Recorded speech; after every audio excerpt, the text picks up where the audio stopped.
working. So I'm Ekin Odacıoğlu. I'm working in BoostGate Esports, which is a subsidiary of StartGate.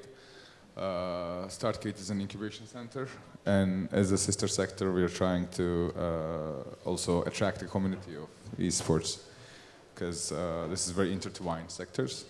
So I'm the COO there. I'm at the head of the operations, and yeah, that's pretty much.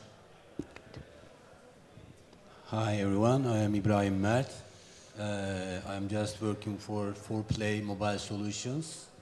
It's a gaming and play-to-win game company.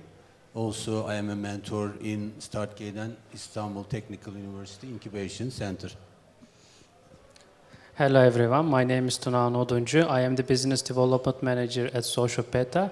SocialPeta is an ad intelligence platform which we provide ad data especially for game publishers and game developers. I have been working at SocialPeta around 2 years, and thank you for your attending. Yeah, it's such a pleasure being here today. My name is Sham, and I've been always passionate about games and edutainment games for kids. I worked as a 3D artist and as a game designer, and now I manage the MENA operations for Gamester Kids, where I make sure that the game is being presented to the MENA users in a pretty good way, and the Arabic content is really well polished in there. It's such a pleasure and excited to be with you. thank you. So I suggest we start with the user acquisition direction. As many publishers, I guess, they're struggling to acquire high-quality users at a reasonable price. And in this turmoil, these publishers are trying and are chasing this perfect balance between organic growth and paid growth. And talking about the former, so what could you recommend for the products to grow organically? I'd say the approach to the user growth, user acquisition should be more fundamental than it is now, because our industries evolved into a metric-based and like number crunching kind of ways, and then I don't really like it, because I think we are missing some points in the incubation of these tools and how to approach the users. And what I mean is, like, it's really fundamental to understand why we try to direct the user, why we try to reach them out. And if we think about it, we don't have any results before we deploy a campaign, right? So we deploy the campaign, then we have the results, then we have data analysis for it. And we forgot this. So we think like the data is preceding the reach. But no, we need to see how many campaigns are successful, why they are successful, then we can analyze on them. But now we have all the tools to just use for growth, and that's not really human touch. And I'm thinking, like in terms of gaming industry, in terms of esports, in terms of Web3 industry, like the industries that is involved with technology most of the time, they are coming to a growth limit from these capitalizations of the main aspects, like for example the metrics of the growth or the campaign deploying, as I said. So we need to come back to fundamentals to think about how we reach the user, but we need to be there just not to reach them out, but to retain them, right? So we have words like retention. So where it comes from, like how do you retain a user? It's really hard. It's not like some metrics in there and we just crunch the numbers and then the user is retained. No, it's not like that. It's more like how much of an effect we can impose into their daily lives, how much of a narrative we can put up.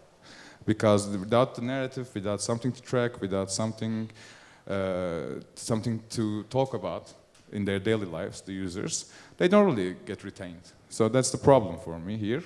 And I'm thinking that we need to use the other tools, like the more organic tools, like culture, for example.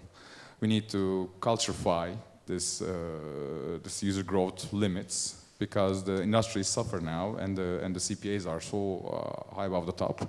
and it's going to be inflated more and more and more. So the other panel talked about this in particular, which is the big giants getting the most of the cake, but the little ones, indie game studios or like little smaller scale operations not really being able to compete with these numbers on the paid ads, growth, blah, blah, blah.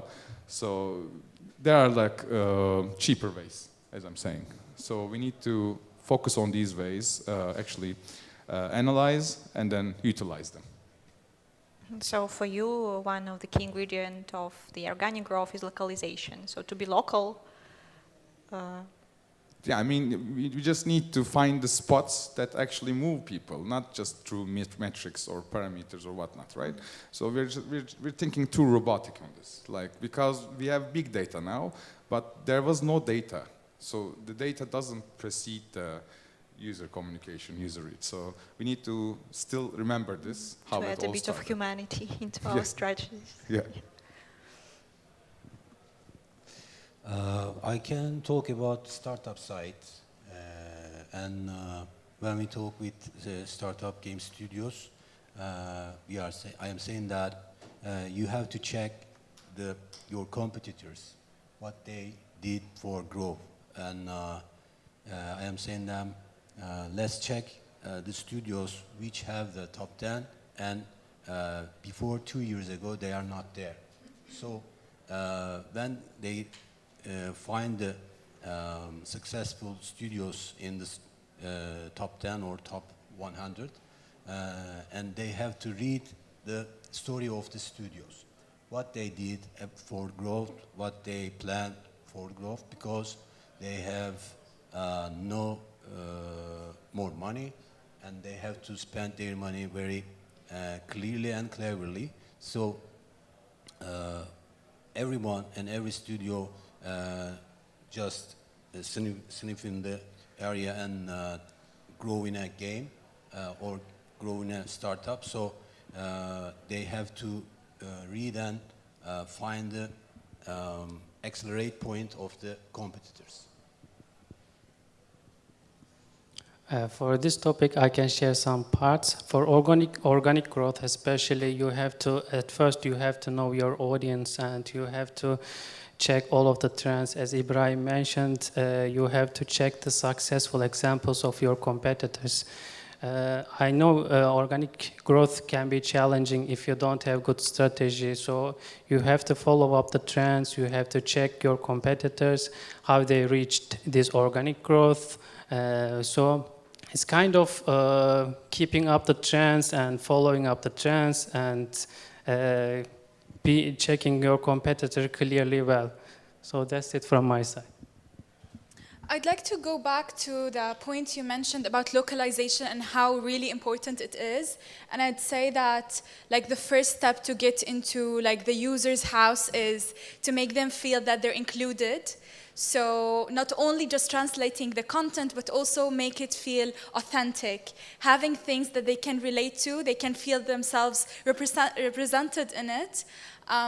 So I think this is one of the main ideas when it comes to that point. They can play the game, and then when they play it, they feel that they can find themselves in these characters. They can relate to them. They can feel that you are celebrating their important days, their festivals, their culture, which affects their attitude towards and their impression about the game towards you. So I guess it's a wise strategy, but to what extent should you be local? So you should integrate all the events, so you should translate the app, right? So what else can you add to make them feel more welcomed into this app?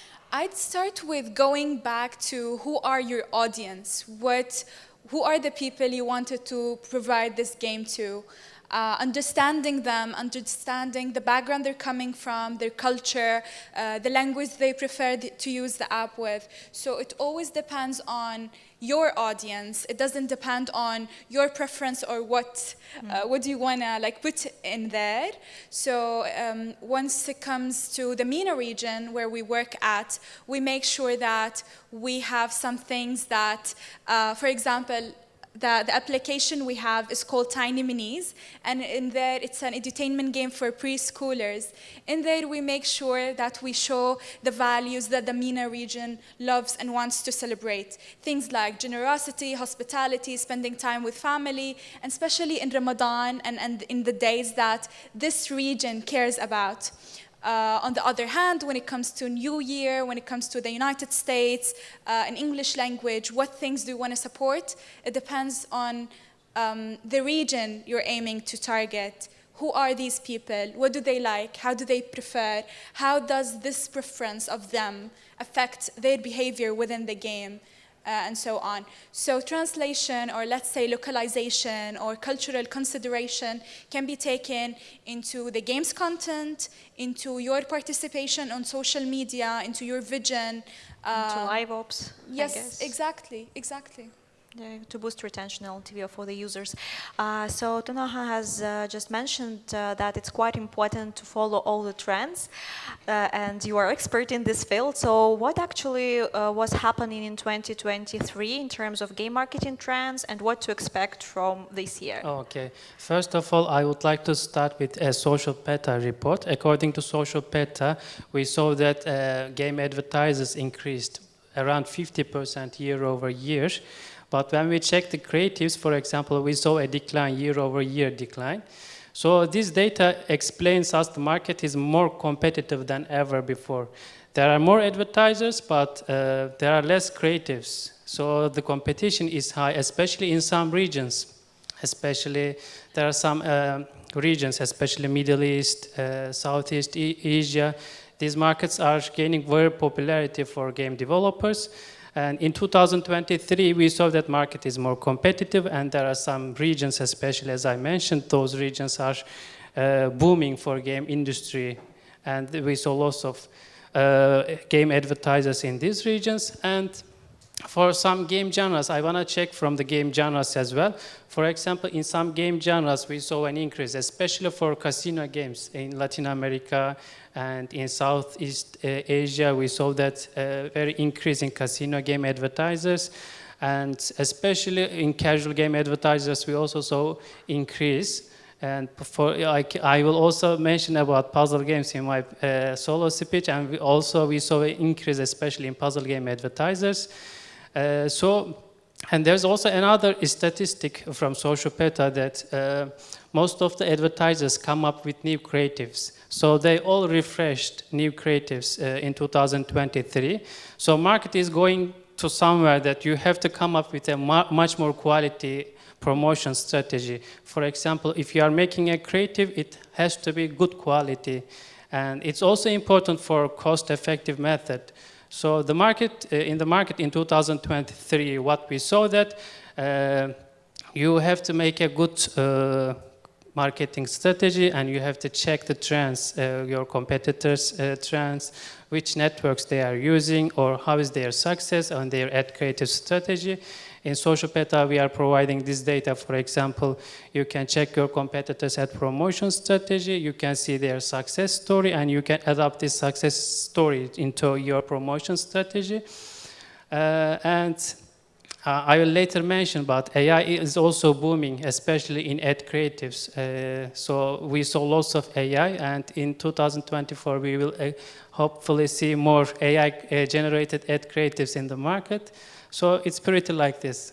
Yeah, so totally agree on that. I guess the popularity of misleading ad is decreasing because more and more user acquisition managers, they're more keen on attracting high quality users and just decreasing the churn rate after that, yes. And AI is a buzzword, and we see also a lot of iterations with the creatives powered by AI tools. I guess it's also a point of growth, and actually MENA region and Southeast Asia, they're the fastest growing regions worldwide, and a lot of publishers are trying to penetrate its markets, again thanks to localization, I guess, because without being local there, so it's nearly impossible to succeed And there, I guess. I want to add one point, especially in Middle East region, players are keen to spend more for games, for example.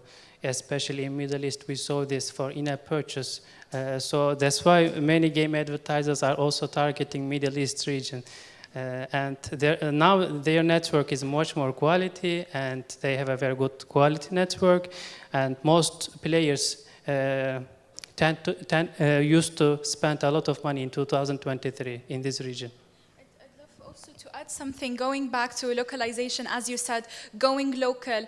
Something funny from the other hall, they were talking and they were like, if you want to make this game Turkish, don't just put an Osman old ruler. Like, make it like feel really authentic, and it's just like you need to respect your audience. Understanding and appreciation of their culture. So same when it comes to Mina, when it comes to adding Arabic content or adding characters that you think that they relate to, you really need to put an effort when it comes to the people you hire who are working on this content, making sure that it's really native and it's real. It's not a Google translated, or it's not just the cover, the shell. It's not really focusing on within the game of how this country or this culture or this language is being represented. So that's really important when it comes back to localization. Good point. Anything to add, guys? Again, at startup sites, when we talk with them, they are using more AI tools, and they try to find an AI to select which AI is the best. So there is a mix here, and so we have to care about that. The real creator, we have to find the real creator to show our images to the real people. Because yes, AI is booming, but it's a mix here, and we have to be very careful which AI tool we select and which people will select the creatives. Yeah, because there are a lot of fears around industry that AI tools, they might be disruptive, and they might bring some negative results rather than positive. It's a big challenge now to manage. There are many spending money for empty results because of AI. But how to choose the right tool for you? I mentioned before, we have to check the competitors which has put their games or their startups in the top levels. But just blindly copying might not be a solution, I guess. It's not a copy. I don't mean let's copy them, but we have to read their story. And we have to find the human touch and humor in it. So just to borrow some performing strategies, somehow adjust to your project. Yeah, without because everyone are sniffing and copying some projects, you know. Yeah, especially in the creatives. I guess Tunahan can agree on that. Here, a lot of copying. Right. Yeah, Ekin. Yeah, I mean, they were well said from the other participants, so I don't really feel the need to add anything to this. Are there any trends maybe in e-sport industry to follow and to pay attention? The thing is with esports, it's mostly it's a misconception in esports because it's regarded as a subsidiary of gaming, which is not. I like to call it the catalyst of the gaming industry, because without this little piece of pivotal point there, as I said, the narrative is there. So let's take League of Legends, for example, right? And it was one of the biggest games when it released. It didn't come up there by being a nice quality game. I can assure you that, because I was a professional mobile player back then. We really hated this game, right? It looked so bad compared to other competitors. But what did they do is that they included everyone. So they included, for example, the cosplayers, right? That's not really into like the esports scene. It doesn't fit. But they actually colorized the events with these different portions of people that is coming there. So the ones who were called out for being nerds, geeks, blah, blah, blah. So they have a space to actually socialize now. And that's what boomed it to this point, because the event culture is different than any other gaming culture. So it's like when you have a game you can play, yes, it could be immersive, yes, it could be the best game in the world, but the thing is you don't have anything to follow it. Like you finish the game and that's all, or you play it repetitively, but what will I follow online? And when there's Twitch and YouTube streams, right? Streaming services like that, and when the streams, the Let's Plays goes on, so you have this legitimate and official competition there to show off to the people, and you can invite them to your event, and you can make you can create a space for them to come together, talk about it, and the daily life things. So they penetrated it very well by being inclusive of all gamers, all kind of gamers. So when you think about it, it's like a bold move, but it what brought it here today. So we are missing a lot of points in here. So we're thinking like, oh, there was a marketing budget so big, or the game was good. No, nothing like that. You can go back and check everything. Like it started in 2010, I guess, and then like for COVID, right? COVID happened, and what happened? Like hyper casual games goes off the top. Because people are bored. Like we really we need to understand that people's behaviors in the daily life, not like as a customer, like how many purchases they can make or blah blah blah. Not like that. We need to understand what they do in their days, like in terms of the list of things they do in order. What order they do, right? So this is the basic center of marketing for me, like to evaluate the psychological aspects of the daily life and to penetrate that in terms of to fill in the blanks in these time gaps, right, in the day. So if we don't do that, whatever that data we have, whatever the approach we have, whatever the verticals we have, it doesn't really work, because we think that our campaigns, our approach to the marketing side is like, okay, this is up to the criteria, so we should deploy it. No, it doesn't work like that. For example, the other hall talked about the thing that they do with the PUBG Mobile and MLBB. So when there's election in Turkey, right? So they didn't want to market the normal ways they do, because election marketing will oppress it. So everywhere will be. In Turkey especially, the politics is a big topic, right? So when you go out, you all see is like the candidates, the parties, blah, blah, blah.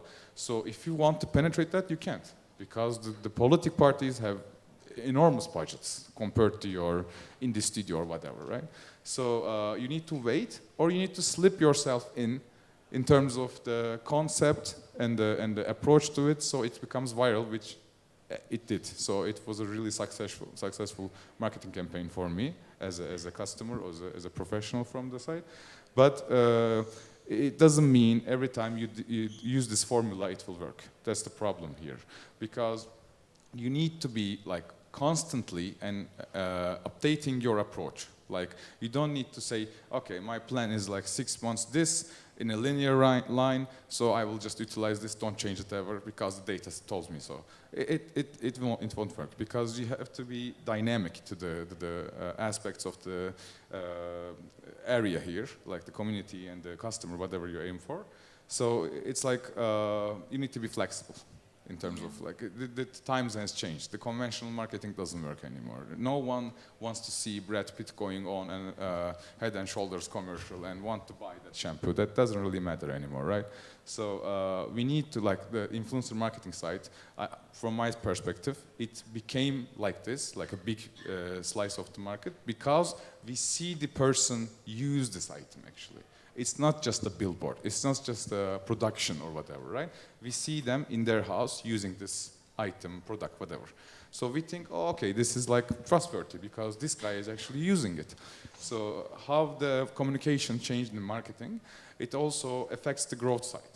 Because if we don't communicate to the audience we target, then we don't know about them. So that's the problem for me. And we need to be touching base with them, like more communicative in terms of brands, gaming studios, whatever. We need to look out for the feedbacks, hear them, actually evaluate them and then utilize them, because feedbacks are important. When I know a lot of people that is going technical crazy on feedbacks on games or other things, so we just dismiss it. But the problem comes from the publishers being so big in time, because the gaming will never stop, right? As an industry, it's like a core part of being a human, because we need the pastimes, we need fun activities, blah, blah, blah. So we will always fill in the gaps for this.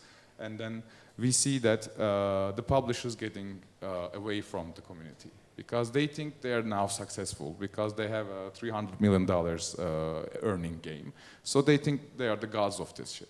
So if you think about it, it actually severes your connection to the one prosperity aspect of your entire operation. So I can't even wrap my mind about it, right?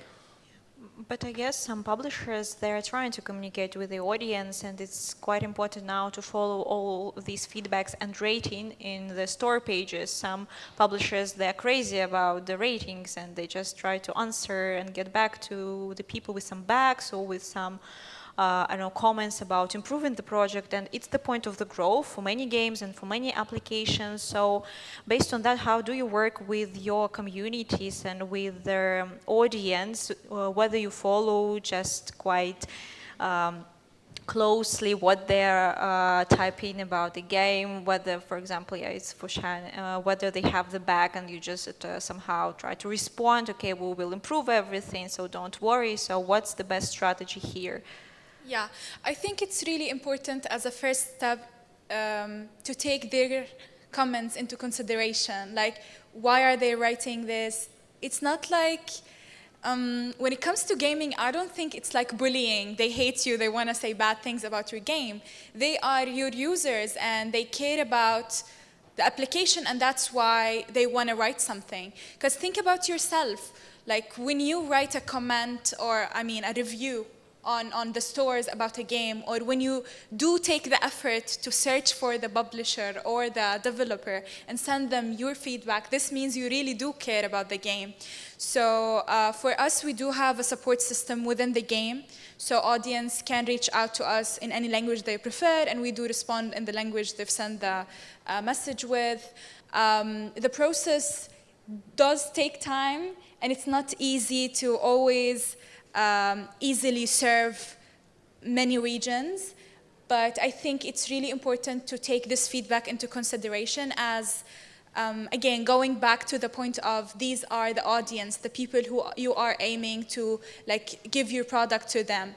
So I'd suggest that we don't take the comments or the reviews or the feedback we get from audience, whether it's textual, like text, or people do come in the playtesting, tell you their feedback on the prototype. Just take it into consideration, think of it, try to put yourself in their shoes and think that this must have been something they've thought of. And think of yourself when you play a game and you'll be like, oh my God, how does this work? So do you want your players to have such an impression, or do you want to improve it? And how do you want the developer of such a game that you didn't find very smooth or very engaging to act or behave upon your feedback? So always put yourself in their shoes, always put them as the priority. You know, they say the customer is never wrong.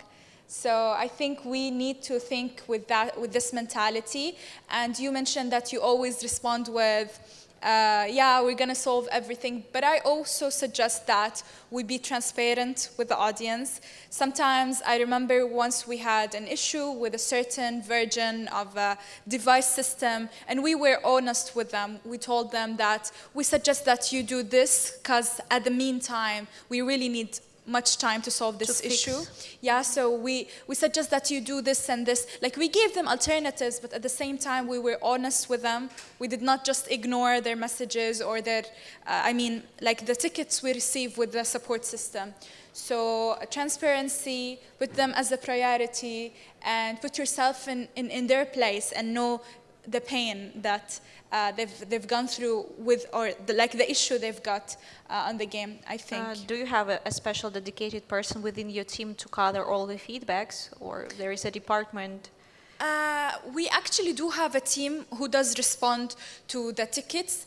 These are like from the support system. These are apart from the social media feedback we get, or from the collaborators we work with, or from because our game is edutainment, we collaborate with speech therapists, teachers, parents, and we make sure that the game is really delivered well, other than the customer, the end parent customer. So we do have teams that, whether it's the social media team that responds to the parents or the people who respond to the tickets coming from the support system. So it's really essential to keep them in mind, as at the end, like, they're the ones who are you're aiming to produce the product for. And it's also essential to be promoted organically in the stores. If you have a good rating, you might be featured. Absolutely. Yeah, and just get into some rankings. I guess it's a good move for publishers. And what we do actually is that we encourage the customers who loved the game, who really enjoyed it, to speak about it. How do you encourage that? If they're the influencers we work with, or if they're the UGC creators, or actually, that's why we make sure that we are present, not only on the screen, but also by providing screen-free activities. So we make sure that families do trust us. The events we go to, the places we go to, we make sure that we maintain a good relationship with the customers, whether they're teachers, whether they're collaborators, or advisors we take advice from when it comes to building the content that's educational. So we make sure that they spread awareness and let other people know, because I believe what would people trust is that if you told them, well, my kid was playing that game the other day and they loved it, they really learned something from it, is way, way much better than if they saw your advertisement somewhere. We just trust each other more than how we would see something we knew it's sponsored, it's an advertisement, I'd say. Yeah, and we already brought up some paid mechanics and paid strategies for growth. Let it be influencer marketing. Again, that's booming. UGC creative. So what other working strategies can you recommend? The paid strategies, whether we should test more networks, more DSP. So what's working here to grow with money, if you have budgets for that? Influencer marketing, yes, that's a good strategy. Ekin has recommended it, and Shana, from what I see, it's a good way to grow your audience. So what else? I was trying to implicate that influencer marketing side boomed because of the psychological aspect of it, right? The trust issue. Yeah. So we see that, like, monkey sees, monkey does, right? So that's basics. We forget these basics all the time, and we forget the meanings of words. So the thing is, like, for me, the budget doesn't need to be funneled into one lane or whatever, and we need to, like, find the best strategy for us, right? But the best strategy could be like anything. Like, you could go up to billboards on the street if you have, like, a deodorant to sell, right? But if you can go, like, directly to their email marketing or SMS marketing or whatever. But the thing is, like, when we point out these lanes for our marketing campaigns, we tend to look at the data's proposal of the return, right? So we look at, okay, digital marketing is costing us less than conventional marketing because TV channels are so expensive. So you get more screen time in digital, but pay way less than that. So it boomed because it was all financial. That's my point. If we keep this all financial basis, it will, in the end, like hyper-casual games, inflate it. And there will be no competition because there will be no company to compensate for that burn rate. That fast, that big, right? So we always come to the same cycle of inflating a sector through ads and growth, then just crashing it down. like it happened, and it always keep repeating itself if we don't change this, right? So I'm just talking about like the mentality behind it, not the actual techniques, but the mentality should be to find out the funnels to pay put the budget on, right? So if you find these funnels, then we can say, yes, we put our money in the right tracks, and then we get the ROI for it, right? But we don't do that. We utilize tools, we utilize agencies, we utilize influencers, we utilize all over, like, because it's a trend, it's whatever. But we don't seem to own them. That's the problem for me. Like, we don't seem to own what campaign we deploy there. We just say, okay, let's talk about esports, for example. We say, okay, esports, what does it do? Like, there's a team, it becomes a successful team, for say, and then like it goes to championship, tournaments, blah, blah, blah, a lot of coverage, a lot of media coverage, a lot of stream coverage, yes. But then what we do with it? What we do with the community there? Like, just put up some trophies? No, like we need to activate them also. So when you need to compartmentalize your strategy to from start to end, right? And if you start with growth, then you need to retain those users, then you need to activate those users. And engage them, yes. yes. Engage them. We forget about this. We think like, okay, numbers are there. It's like, no, it's not successful. This guy came, followed me, never gone again. Like, never ever seen my page again, never ever seen my post again. So I failed. I failed in terms of this reality, but I didn't fail in terms of this metric data, right? So I think there is a big difference in these two aspects, and we are struggling to actually make sense out of it, because in the data it shows really nice, but in the reality it doesn't make the return we wanted. So how to fix this? I think it's we should be grounded, right? We should ground ourselves in every now and then. We should do it more deliberately. We should, as Sham said, like, we should take responsibility for our product, and we should make the good connections, good communications with our customers, and then we should hear them out, but also try to create more authentic ways, as Sham said, to own, for us to own, for our company, for our product to own, and make it like a standout or like original content, because now the time is for content. Content is the king. You hear it all the time. And if you don't have the good content, it doesn't really matter. It doesn't really matter which influencer you use. It doesn't fit on there. It doesn't stick on this item, right? So I'm just trying to direct people into thinking about this, not doing anything. I'm not saying like you should do this, you should do that, but think about that. Like, just think food about for the thought. fun. Yeah. Thank you, Ekin. What can I say? Here we have in Turkey, there is a, there is a word that there is a food, and if you eat it, okay, your neighborhood can eat it also. But if you can't eat the food, no one can eat it also. So about the product side, like Ekin and Sham and Tuna said before, product must be very, very good and very professional. Also,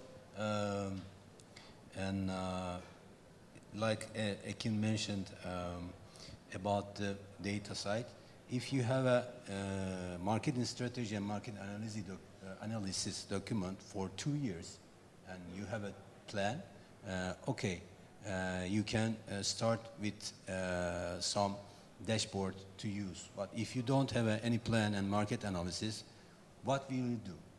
So we have to check our targets, and we have to plan, and we have to analyze our market research.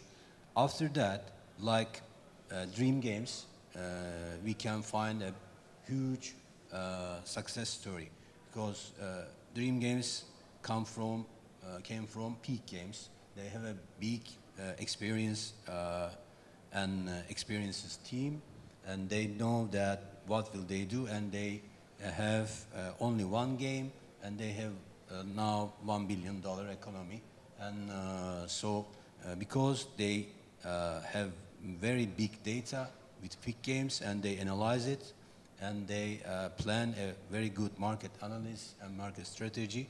After all that, they create their game and start to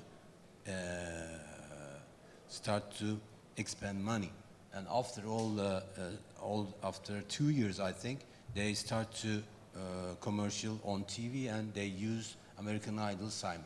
So there is a very simple and big example, and let's find our market analysis document, let's find our market strategy document, and let's find a very good product which we can use and which the customer can use.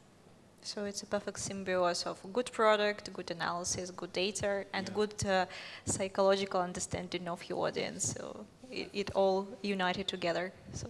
Yeah, I want to add data importance in this point. As Ibrahim mentioned, data is very important, especially like using third-party tools like white papers, like lots of trends. For example, you have to check, for example, your audience, or which country or which region is best for you, or which is your target audience, and what are the trends. And for example, if you develop one game and you have to, as Sham mentioned, you have to check the feedbacks, what your users are telling you. If this is a negative feedback, you should also take it like a growth opportunity. You may receive lots of negative feedbacks, but as long as you keep improving your product with these negative feedbacks, it's very important. And there is another important, for example, when you are getting feedback, you have to give these feedbacks positive replies, and replies should be so immediate in time. For example, if you receive a negative feedback and if you ignore for 1 week or 2 weeks, it may damage your product. So there should be a team checking feedbacks constantly and checking negative feedbacks as a growth opportunity. And after getting lots of negative feedbacks, you can grow. And as I mentioned, for example, when you promote your product, checking ad creatives are very important. Which ad creatives are working for your game genre, for example? Is this a suitable best creative for you? You can do this like checking your competitors' analysis, which platform they are using, or what kind of ad creatives. It can be like video type, for example, image type or playable type. For specific game genres, there are some specific popular game creative types. For example, in puzzle games, we can see like interactive ad creatives, like playable ad creatives. For SLG games, like simulation games, we see more visual contents, like live videos. For example, there are some live videos for SLG games. They more rely on visual impacts and rely on live people. But some for casual games, they more rely on game metrics in their ad creatives. So what you should do is to check what kind of game creative is best for your game. In SocialPeta report, we also mention about this. For example, each game genre, they have some, in 2023, they have specific popular ad creatives in each game genre. So it's also important to check which networks are best suitable for you. Success is if you keep getting the data, if you keep getting the feedbacks from your customers, you can get success. I mean, success is not so hard. So as long as you always follow the trends, so success is soon will come. Yeah, hopefully. I'm so positive, maybe. I'd like to go back to the product side and focus on also when it comes to trust, like making your audience trust you and like minimizing the gap between you and them. I'd like to go back to the product side and tell you that it's really important to, I'm talking from the kids gaming perspective, it's important to make parents know that you are parents too and you do care about their kids' time on the game. So I'd also mention some of the features we do have within the game. We make a screen time limit. So we do suggest to the parents how many minutes shall they leave their kids to play this game for. Let them know that you do really care and you do have features within the game, and you're marketing these features, you're spreading awareness, making webinars. We once had a mother, and she's interested in a Montessori education system. We had conversations with her where we had some webinars. I used to ask her questions about how did she raise her kids and what are the things that she liked. So it was mainly focusing on giving information for parents. Of course, within this, we like to market Tiny Minis, and we like to talk about the game and what features did she like about the game. But at the end, it was also aiming to help new moms when it comes to raising their kids, their time on the screen, and let's say defeating the fears or helping parents accept the fact that their kids can be online and can be on smart devices and can learn. And safely. So, yeah, so showing them the safety you've invented and you've tried to make, and also like allowing them to have fears and answer these fears, and let them know that you are also willing to help them with the journey of growing their kids. Again, from the perspective of kids gaming, it might be different from yours. Clear. So as we are running out of time, I suggest we wrap up our discussion just with one major recommendation that could ensure the product growth. Just one recommendation that will smash it.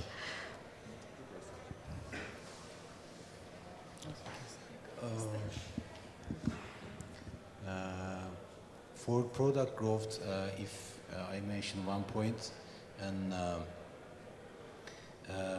firstly, the product side, everyone already talked about it. Product has to be very clear and successful.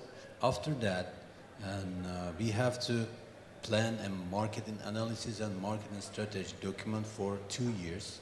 And we have to know that what we will do in the meetings we have in the next months, because without a plan, there is a, circling the time, and the results are not coming because we have no plan for it. We just copy a game, or we just copy the startup and try to find some investment from VCs. But VCs don't pay on meetings. They check the analysis and strategy documents very, very professionally. So I think, which I want to mention, that we have to have a very good marketing analysis and strategy document for growth. Great. So I can say that, okay, you have a good marketing strategy, but we didn't mention about retention a lot. Retention is also important. Okay, if you get users, they also has to stay in your app. How you can do it? For example, you can give loyal players some rewards, for example, for your product growth. Or you can arrange live events, options like this, and you should keep updating your app according to feedbacks or according to marketing trends. So retention side is also very critical, I think, for product growth. It's just not marketing. Okay, you have to have a good marketing strategy, but with just marketing strategy, it's not enough, and you have to adapt how to make retentions more longer, for example, for your users. And as I mentioned, following up trends, following up competitors, and making sure that your game is really well played by users. And if there's some, for example, bugs, you have to fix those bugs in your games. It's not just one-time process. For your product growth, it's like every time you need to update something, every time you need to do something. It's just, it's not a stable process. It's just a statistic. You have to make something every time. So it's pretty like this. I would say localization is key, again. And I would say it's really important to make sure the user experience is really fun. It's engaging, it's enjoyable. And yeah, product is key, I would say, before you guys go and focus on the marketing thing. User experience site, they are testing your app free of charge. Exactly, exactly. That's one essential point, yeah. Ekin, last word. Yeah. I'm not a product owner like the participants here. I don't have a game. I don't have a game studio. Which my product is a culture, as I said, is esports. And I think the most important part for me to keep the growth coming is to actually legitimately respect the community there. Like give them respect and sympathize with them, and then be inclusive. That's like 3 points for me to always keep up. And if I don't do these, I always see the results in the negative way, because the thing is, they actually talk to you a lot. So when you're an esports team, the community goes crazy in your DMs, and like they reach out to you. And I don't consider myself as a boss in the industry or something. I'm just one of them from my origination. So I can sympathize easily, and that actually helps me have this community more loyal. As Tuna said, this retention part is very important, and it comes from loyalty, and it comes from the content you give them, and it comes from the traction you can apply on the product, on the team, whatever. But in terms of that, 3 points: respect, inclusiveness, and sympathy. That's, I think, the most important part. That's a great finishing touch, I guess. So if there are any questions to our speakers, so that's the time to ask. Yeah. I guess we need a microphone.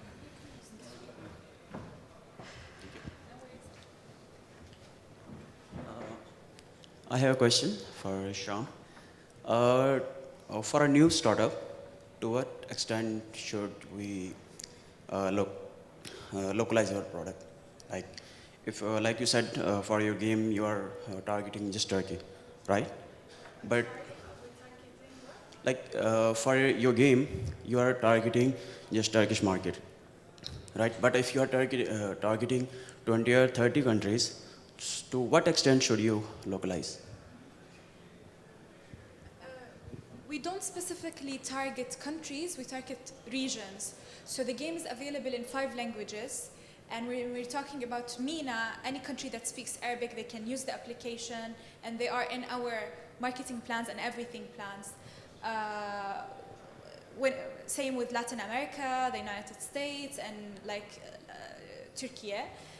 When it comes to what level shall we localize, again, back to the audience. Who are you aiming to present this game for? What genre is it? And if it is, for example, a hyper-casual game, or let's say a kids game, similar to our scenario, I suggest that you start in your region, because you first know the culture, you know the language, you would not pay so much when it comes to investing into localization or making the content available in other languages. So I'd suggest that you start in the region or the country that you are at,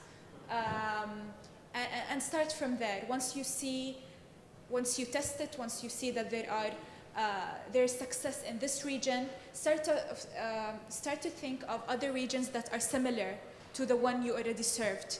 Things that will not really bother you when it comes to extending very quickly. Mm-hmm. So yeah, I'd suggest starting with the region you're serving, and to what extent, it depends on your abilities, it depends on your vision for this year, for what do you think this game, and how do you think it's going to grow in this year, in this region. And upon that, there are many aspects. There is the content, there is the social media plans, there is the collaborators you work with, the telecommunication companies, the media companies, the posts on social media, all of them being localized and not only translated, but also having the spirit or the feeling of how this region or country behaves or loves or prefers. Thank you. I hope, did I answer your Yeah. question? I have another question for Ibrahim.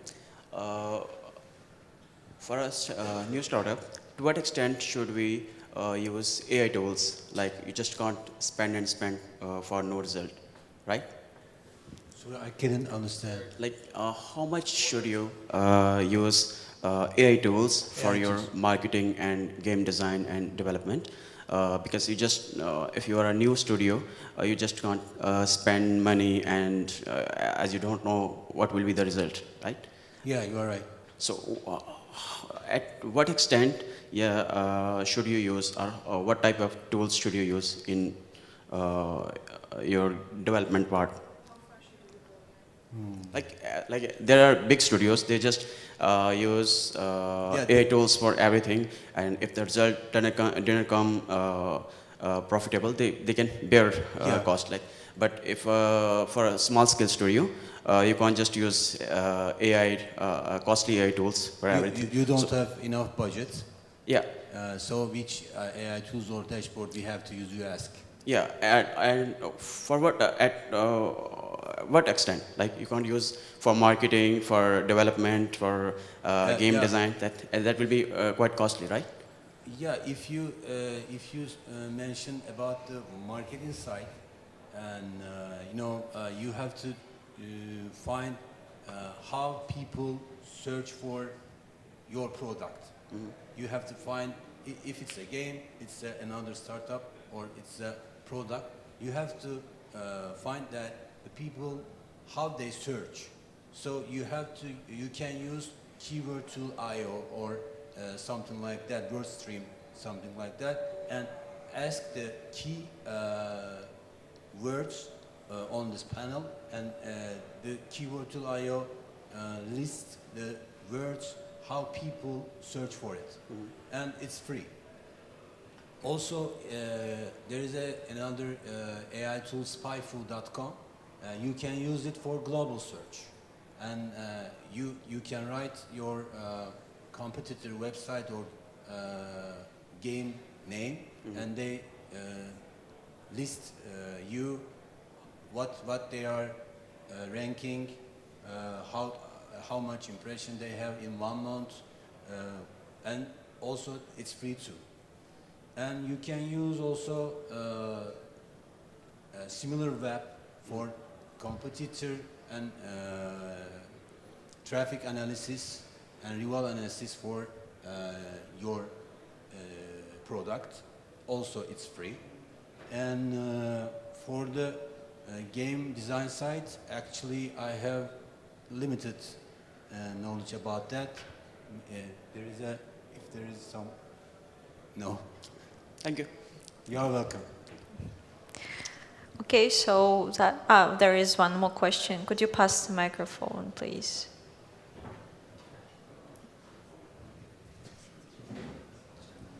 Hello. Hello. I would like to ask a question regarding the recent reports and studies shows that subscription is quite getting higher amount of usage in terms of mobile games, especially for the hyper casual and hybrid casual games. What do you think about this? And what is the reason behind it it's getting rise? Okay, let me answer this. Yes, subscription-based monetization is getting popular, especially even we can see this in Google Play and App Store. If you subscribe, for example, you can play some games. This kind of monetization is getting popularity because most of game companies are also trying to diverse their monetization strategies. So I think in 2023 we saw lots of this trend, this kind of app subscription-based monetization, and I feel like in 2024, in this year, we will also see this. It's kind of different kind of monetization, and it also makes a loyalty. For example, if you are subscribing it, you are playing it. It feels like you are a loyal user for the game, and it's also a successful strategy. So I think we will see more popularity for this. I hope I answered your question well. Thank you so much. Also, one additional thing.